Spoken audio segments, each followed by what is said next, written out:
Action mode में police, Jharkhand में बड़ी कार्रवाई। आज झारखंड सुरक्षा बलों ने JJMP झारखंड जन मुक्ति परिषद के 3 आतंकवादियों को मार गिराया। यह ऑपरेशन राज्य में जारी चरमपंथी गतिविधियों को दबाने की रणनीति का हिस्सा है। मृतकों की संख्या और उनके हथियार आदि जब्त किए गए सामान की जानकारी अभी प्राप्त की जा रही है। इस कार्रवाई को राज्य सरकार और सुरक्षा एजेंसियों ने बड़ी सफलता बताया। गुना पुलिसकर्मी मामला बढ़ा, इनाम भी लगाया गया। मध्य प्रदेश के गुना जिले में म्याना थाने में हिरासत के दौरान हुई युवक की मौत के मामले में CBI ने फरार पुलिस अधिकारियों संजीत सिंह मावई और उत्तम सिंह कुशवाहा पर 2-2 लाख रुपए इनाम घोषित किया है। मामले में अब तक कई आरोपियों को गिरफ्तार किया जा चुका है, लेकिन ये दोनों अभी भी भगौड़े हैं। सरकार और न्यायालय की तीखी प्रतिक्रिया के कारण जांच एवं गिरफ्तारी प्रक्रिया त्वरित करने की कवायद शुरू हो गई है। यूपी का रक्षा गलियारा अब आत्मनिर्भर उत्पादन हब। उत्तर प्रदेश में स्थापित रक्षा औद्योगिक गलियारा ने आत्मनिर्भर भारत की दिशा में मजबूती पकड़ी है।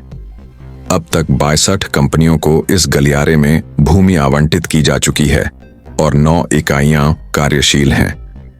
इस गलियारे में हथियार, इलेक्ट्रॉनिक्स और रक्षा उपकरणों का स्थानीय उत्पादन बढ़ाने की तैयारी है।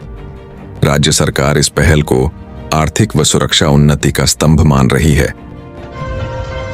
UPA 2047 विजन समीक्षा। नीति आयोग ने बनाई हाई पावर टीम। आज लखनऊ में विकसित उत्तर प्रदेश 2047 विजन डॉक्यूमेंट की समीक्षा बैठक आयोजित हुई। नीति आयोग के CEO की अध्यक्षता में चर्चा हुई और एक संयुक्त टीम व हाई पावर समिति बनाने की सिफारिश की गई। इस योजना में स्थानीय सुझावों को शामिल करने और जनभागीदारी को बढ़ावा देने पर जोर दिया गया है। राज्य सरकार इसका कार्यान्वयन समयबद्ध तरीके से करना चाहती है। ग्रेटर नोएडा में कृषि नवाचारों का मंच। UP international trade show, Uttar Pradesh international trade show 2025 का शुभारंभ आज ग्रेटर नोएडा में होने जा रहा है। इस 5 दिवसीय आयोजन में कृषि उपकरण, बीज, उर्वरक, कृषि रक्षा रसायन आदि की प्रदर्शनी होगी। इसमें देश के विभिन्न कृषि विश्वविद्यालय और किसान उत्पादक संगठन FPO भी भाग लेंगे। ये मेला मेक इन इंडिया और वन जिला वन उत्पाद को वैश्विक स्तर पर प्रस्तुत करने का अवसर बनेगा। शिक्षक उन्नयन को बढ़ावा। CBSE की नई पहल CBSI ने अक्टूबर 2025 से 14 नए कैपेसिटी बिल्डिंग प्रोग्राम्स CBPs शुरू करने की घोषणा की है। ये कार्यक्रम विषय विशेष प्रशिक्षण जैसे हिंदी, विज्ञान, गणित और सामान्य शिक्षण कौशल को बढ़ाने वाले मॉड्यूल शामिल करेंगे। यह पहल नई शिक्षा नीति NEP 2020 से तालमेल रखते हुए शिक्षक क्षमता को सुदृढ़ करने का लक्ष्य रखती है। स्कूलों को प्रशिक्षण पोर्टल पर पंजीकरण करना होगा। राष्ट्रीय भाजपा ने अपने संगठनात्मक जिलों से प्रत्याशियों और चुनावी रणनीति पर फीडबैक मांगा है। पार्टी का मानना है कि स्थानीय स्तर की जानकारी और सुझाव मदद करेंगे कि उम्मीदवार चयन और प्रचार अभियान जमीन से जुड़े हों। यह कदम आगामी चुनावों की तैयारियों को मजबूत करने की दिशा में उठाया गया एक रणनीतिक प्रयास है।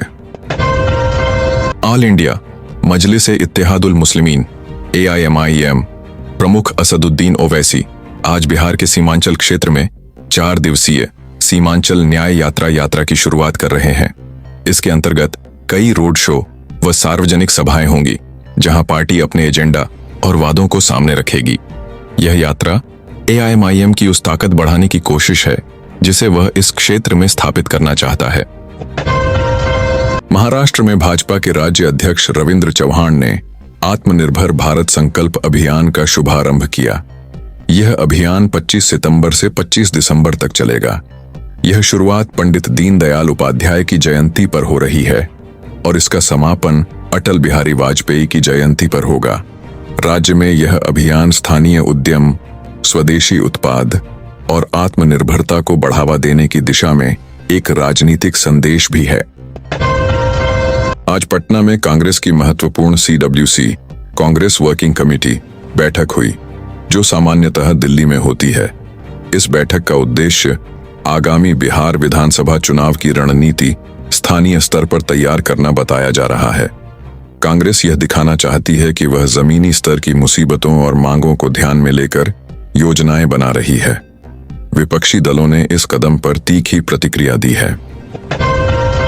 CWC बैठक के अवसर पर कांग्रेस अध्यक्ष मल्लिकार्जुन खड़गे ने प्रधानमंत्री मोदी और भाजपा सरकार पर कड़ी टिप्पणी की।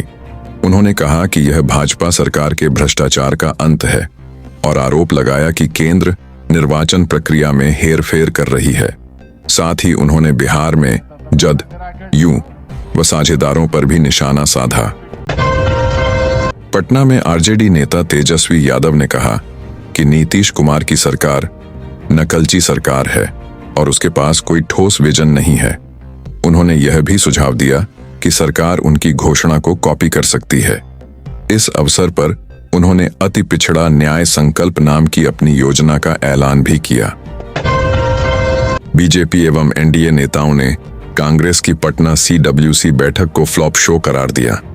उनका कहना है कि बैठक में न तो सोनिया गांधी आईं, न ही प्रियंका गांधी, और जनता विशेषकर EBC समुदाय कांग्रेस के वादों में नहीं आएगी। उन्होंने कांग्रेस पर आरोप लगाया कि वह केवल दिखावे के लिए तमाशा कर रही है।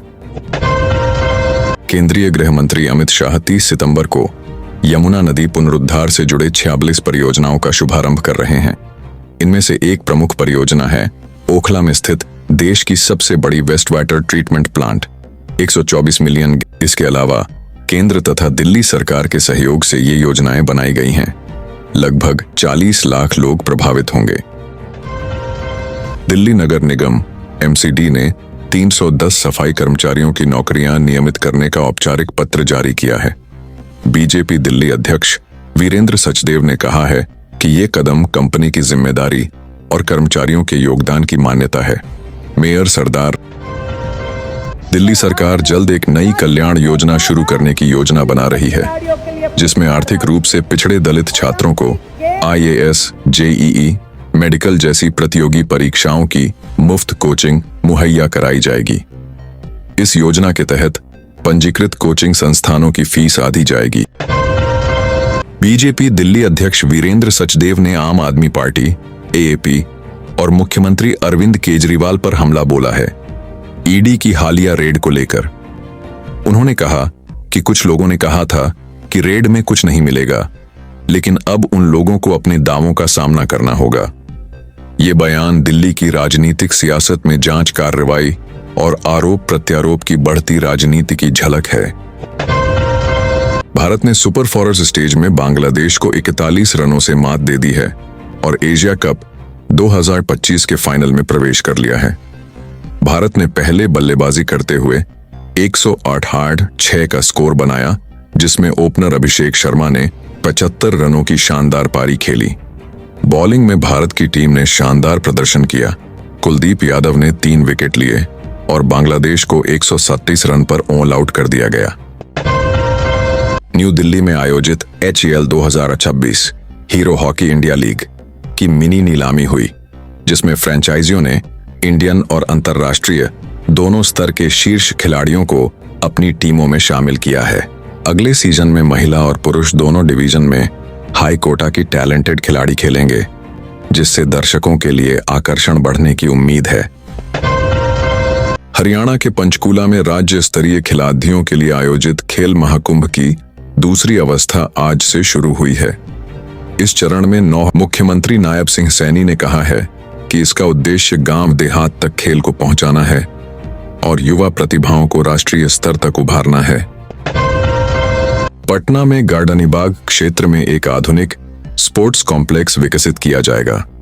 इस प्रोजेक्ट का उद्देश्य युवाओं को बेहतर प्रशिक्षण सुविधाएं देना है और खेल संस्कृति को बढ़ावा देना है।